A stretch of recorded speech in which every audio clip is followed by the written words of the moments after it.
Welcome to Talk Tickers, the briefing you need to navigate the complexity of global markets.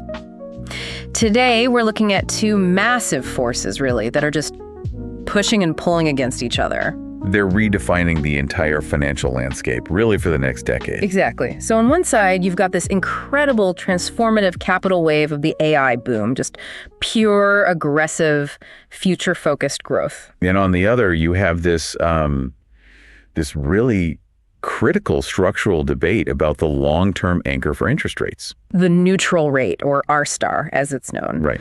And our mission in this deep dive is to see how the collision of this tech revolution and this fundamentally shifting rate environment is going to redefine the market that you invest in. And that collision is everything. Because, for the first time in a very long time, we're operating in an environment with this truly exceptional secular growth potential. But it's running right into a wall. It's running directly into underlying structural constraints. Primarily a higher cost of capital than we've been used to for decades. Okay, so let's synthesize this. What are the core findings when you put it all together? The picture is, I'd say it's exciting, but it's also pretty sobering. Okay. On the upside, this economic transformation from AI, it's very real. We are seeing projections that eventually this productivity surge could lift U.S. economic growth to a sustained 3%. Wow. That is a massive lift compared to the trends we saw before the pandemic. It's huge. And that expectation isn't based on just some optimistic... No, not at all. It's anchored in historic capital commitment. Okay, so how large are we talking? What's the scale of this build out? This is a crucial data point. We're still in the early innings here. Right. How early are we talking? The current AI capital investment cycle is estimated to be only about, say, 30 to 40% of the way to the peaks we saw in past transformative buildouts. Like the railroads or the internet boom. Exactly like those. But here's the number that really matters. The major AI scalers, the big tech titans leading this, have already committed $2.1 trillion in capital investments through 2027. 2.1 trillion. That's a staggering commitment, and it speaks to an immense absorption of resources. It really does. Chips, power. Specialized talent, you name it. So if we've got this huge demand side coming online, what does that level of activity do to the REIT environment? It creates a structural headwind for anyone expecting a quick return to those, super low rates. Makes sense. The combination of sustained, solid growth plus inflation that's still stickier than policymakers would like. It just tells us the Federal Reserve's scope to cut rates is severely limited. So what's the floor? Our assessment suggests they'll have real difficulty cutting rates below the estimated long-term neutral rate, which we're pegging around 3.5%. So 3.5% is the new gravitational center, the point where policy isn't stimulating or restricting things. You feel yes. Okay, but let's talk risk. If the market is absolutely euphoric about that $2.1 trillion being spent, are those massive investments actually translating into sustained linear returns for the big tech leaders? Not necessarily. And this is exactly where the exuberance meets reality. The risk is rising, especially for that concentrated bucket of U.S. growth and tech equities. So you have to scrutinize it. You have to. You have to ask whether that unprecedented capital investment ultimately translates into predictable, sustained earnings growth, or if it just fuels more competition and, infrastructure that everyone else gets to use. And because of that risk and the high valuations, what do the projections look like? They're pretty muted, actually. Long-term expected returns for U.S. equities are maybe 4 to 5% annualized over the next 5 to 10 years. And that muted outlook is largely driven by that high-risk assessment for the big, large-cap tech companies. So if the concentrated growth plays are facing these headwinds, high capital needs, muted return projections, where does the analysis point for diversified investors? Where's the opportunity? We see a pretty clear shift, and it favors diversification. Favorable prospects are emerging in, I'd say, 3 key areas. High-quality U.S. fixed income, U.S. value-oriented equities, and non-U.S. developed markets equities. So basically the beneficiaries. Exactly. These segments are structurally positioned to benefit as the AI productivity gains diffuse across the broader economy.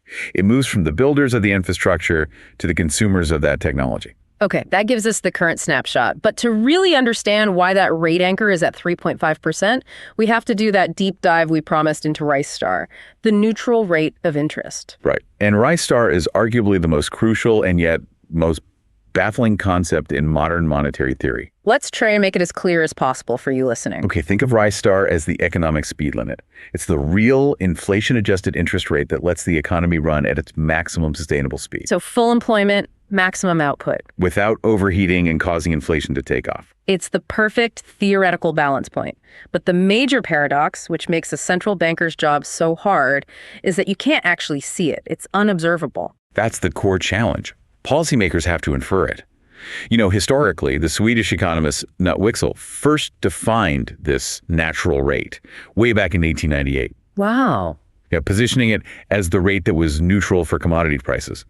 Keynes formalized it later, but even figures like Milton Friedman admitted how imprecise it was, how hard it was for central bankers to quantify in real time. It was more of a theory than an actionable number. For a long time, yes. And for decades, the modern actionable benchmark for inferring R star was the Holston-Lebach-Williams model, the HLW model. And this model became gospel. It really underpinned the entire low-rate era we just lived through. That's right. For years, HLW estimates showed R star falling dramatically. I mean, heading into the late 2010s, their estimates suggested R star was near rock bottom.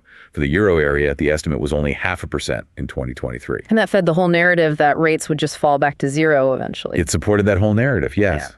That the economy had just permanently slowed down. Okay, but here is where it gets really interesting and where this structural shift comes from. Recent technical analysis has completely challenged those long-held HLW estimates. So, wait, if this model was so foundational, how could a flaw this big go unnoticed for so long? It was incredibly nuanced. It was buried deep in the statistical methodology. What researchers found was that the implementation of a specific technique inside the model, it's called median unbiased estimation, was flawed. Okay, so in plain English. Think of the HLW model as a sophisticated scale used to weigh the economy's speed limit.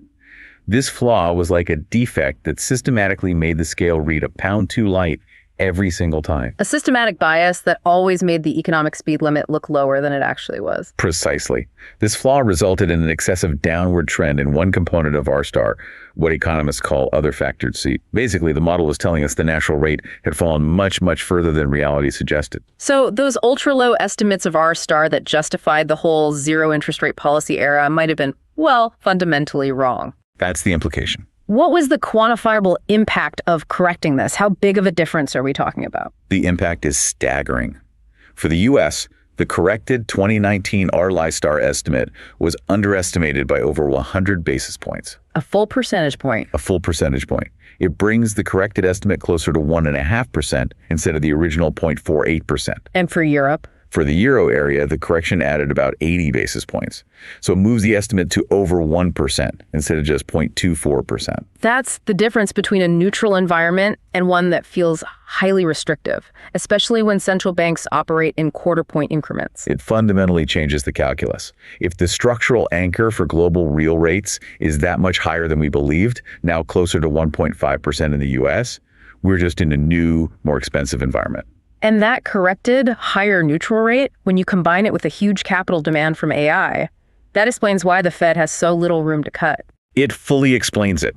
The true equilibrium rate is structurally higher, and AI investment ensures we have the underlying demand to get there. Let's shift back to the AI economy and what this interplay means for your portfolio. You mentioned the $2.1 trillion commitment. Where is that capital physically going? The scope of that investment is narrowing dramatically. The initial phase was broad, but the next phase is all about execution by those AI scalers. Right. So the money is flowing into 4 critical bottlenecks: chips, specialized labor, utilities. I mean, the power demands for these data centers are immense. And then the real estate to build all the necessary infrastructure. So if you're looking for the indirect beneficiaries, you look there. You look at those supply chain sectors, absolutely. Now, we know the U.S. and China are leading this global race. What do the different economic structures of these two countries imply for, the speed and durability of AI adoption? That's a huge structural difference. China might actually adopt AI faster at first. Really? Why is that? Because it already has these highly advanced digital ecosystems in mobile and e-commerce. Yeah. But, and this is a big but, China is likely to hit a productivity ceiling much sooner than the U.S. And that's because of its labor composition. Exactly. 50% of Chinese employment is in physically intensive, less AI-exposed sectors. Think agriculture, manufacturing, construction. And in the U.S.? In the U.S., those same sectors account for only 19% of total employment. So the U.S. has a built-in advantage because so much of our economy is knowledge and service-based work. The exact kind of white-collar work AI can augment most easily. Precisely.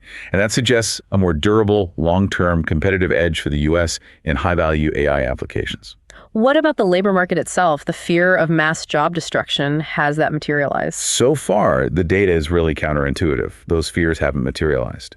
The data suggests AI is primarily augmenting jobs, not destroying them. That's fascinating. It is. In fact, occupations that are highly exposed to automation are actually outperforming others in job growth and in real wage increases. Which indicates a shift. It indicates a temporary shift toward higher value activities, where these new AI tools make human workers significantly more productive. Okay, this brings us all the way back to portfolio positioning. Given these twin forces, high investment growth, but also that structurally higher cost of capital, how do you balance offense and defense? The first step is acknowledging that high-quality fixed income is back. It's a compelling defensive strategy now. Because of the real returns? Exactly. That corrected, higher neutral rate gives you a comfortable margin over expected inflation. So high-quality bonds now offer genuinely compelling real returns. But more than that, they're an essential defensive hedge. A hedge against what, specifically? A hedge against the material downside risk. And we put the chance of this at about 25 to 30%. That this AI exuberance proves to be irrational. That the massive productivity boost just fails to materialize in aggregate corporate profits. Okay, now let's address the elephant in the room. Concentrated growth stocks. The companies leading the $2.1 trillion investment. They are the market darlings. Why the guarded assessment? Why that 4 or 5% return projection? That's the challenge to the conventional wisdom, isn't it? But history is pretty clear on this. There are two main risks. First, their earnings expectations are already priced for perfection. No room for error. Zero room for error. And second, we tend to underestimate the historic force of creative destruction from new entrants. Meaning, even if they build the infrastructure, they don't necessarily control the applications that run on it. That's it, exactly. So new, nimble competitors can leverage that very infrastructure and eventually erode the current leader's profitability. History is full of examples of this. Absolutely.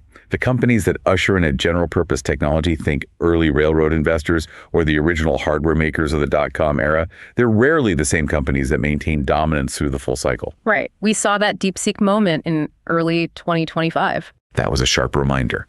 A previously obscure model achieved incredible performance at radically lower costs. It just shows you how quickly competitive advantages can be compressed, even with multi-trillion-dollar investments. So that makes the case for looking elsewhere compelling. If those long-duration growth assets are penalized by the higher discount rate and face this creative destruction, where does the value lie? The opportunity lies with the consumers of the technology. We think U.S. value stocks and non-U.S. developed markets equities are attractive offensive plays. So sectors like financials, industrials, healthcare, the companies that are now leveraging the AI tools for efficiency gains without having to make that multi-trillion-dollar capital expenditure themselves. They have better valuations and are positioned to capture those diffused productivity gains in the medium term. A much better risk-adjusted return profile. That's the idea. This has been a masterclass in connecting macro history to current portfolio decisions. So now we come to the one question that every investor should be asking, integrating both the AI boom and this higher rate environment. The one question is this: how durable are today's multi-trillion-dollar capital commitments by AI leaders against the historic force of creative destruction? History confirms that the companies ushering in a general-purpose technology are rarely the ones that maintain dominance throughout the full investment cycle. A perfect reminder that the game is constantly shifting. Okay, to recap today's deep dive. AI is driving massive investment and projected growth, but the correction of the Rystad estimates suggests the long-term rate anchor is structurally higher than many of us realize. And that dual reality high growth plus a high cost of capital favors diversification. Into high-quality bonds, U.S. value, and international equities over a concentrated bet on today's growth leaders. And as you assess this complex landscape, just remember that in a world defined by this kind of uncertainty, the most valuable knowledge you can have is understanding the full range of potential outcomes, rather than just focusing on the most popular central tendency. Indeed. Thank you for sharing your source material with us for this deep dive. A reminder that all investing is subject to risk, including the possible loss of the money you invest. Diversification does not ensure a profit or protect against a loss. Please consult your own advisors before making any investment decisions. Until next time, we wish you well in your investing journey.